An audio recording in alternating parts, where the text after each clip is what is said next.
Hello বন্ধুরা, তোমরা সবাই কেমন আছো? অনেক দিন হলো আমি তোমাদের সঙ্গে কোনো যোগাযোগ রাখতে পারিনি, কারণ আমার মোবাইলটা খারাপ হয়ে গেছিলো।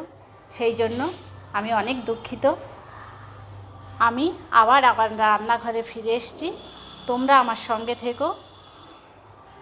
আমি আবার তোমাদের নানা রকম রেসিপি করে দেখাবো। আজকে আমি একটা রেসিপি করেছি, এই রেসিপিটা তোমরা দেখো আর আমাকে জানাও কেমন হয়েছে। আর পুজো এসে গেছে, তোমরা সবাই পুজোয় খুব আনন্দ করো আর ভালো থেকো।